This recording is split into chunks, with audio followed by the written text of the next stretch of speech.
Looking for a healthier way to enjoy your favorite sandwiches? This gluten-free, vegan and whole grain bread is packed with nutrients and fiber and delivers amazing results. It has the taste and texture of regular bread and perfect for anyone looking for a homemade gluten-free option. First, we take our sourdough starter from the fridge and activate it with some whole grain rice flour and some water. Remember, you will find the exact measurements of this recipe as always below this video in the description box. The whole grain rice flour I'm using here, I just freshly ground in my high-speed blender.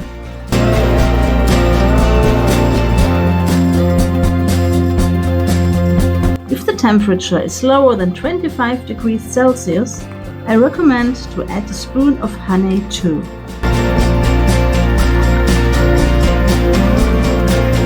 If you've never done a gluten-free and vegan sourdough starter, I'll put you the link for my video in which I explain everything very detailed for beginners in the end of the video and in the description box below. Now let's cover this and put it in a warm place for about 6 hours. Depending on the temperature, it might take a bit longer or shorter. You'll know it's ready when you see bubbles forming and the mixture has increased in size. If it's chilly in your kitchen, below 25 degrees Celsius, here's a quick tip to get your sourdough going. Use the warmth from your stove to help your sourdough rise. While you're cooking, place your sourdough as close to the stove as you can. If you're not cooking, fill a pot with hot water, cover it with a board and put your sourdough on top. Make sure the board is warm but not too hot, around 30 degrees Celsius or less. If you don't see any bubbles after a few hours, it's still too cold. First, we put our activated sourdough starter in a bowl. We add a small potato and a quarter of an apple, both raw and finely grated. This prevents our bread of drying out too fast. We add psyllium husk, sesame and chia seeds, rolled oats, and the whole amount of water. We stir it until all the ingredients are well mixed and then set it aside for about 1 hour.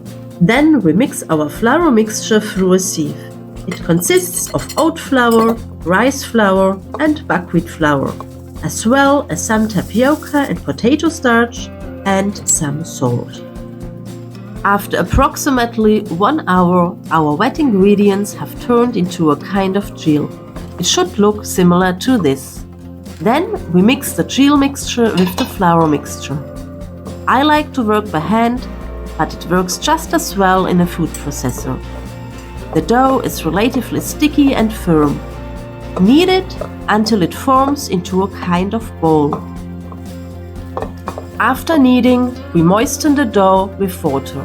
Cover it with a wet cloth and also place a plate or a lid on top.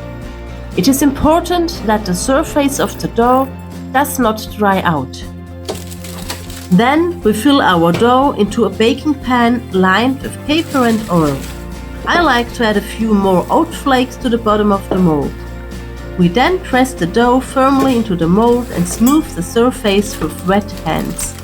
We sprinkle a few more oats on top and cover the dish to rise. Depending on the temperature, this can take several hours or even overnight.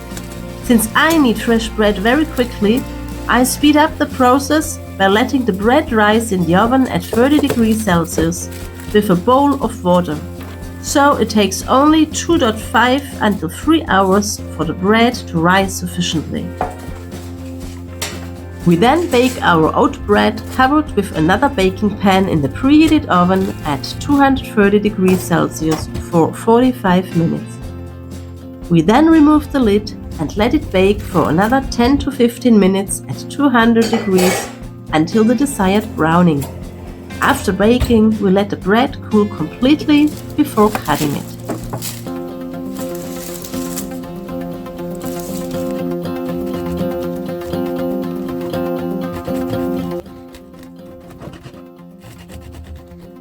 It will stay fresh for several days at room temperature if you wrap it in a cloth. If you freeze it, it's best to cut it into slices and toast the bread well again right before eating. Then it tastes almost like it was freshly baked.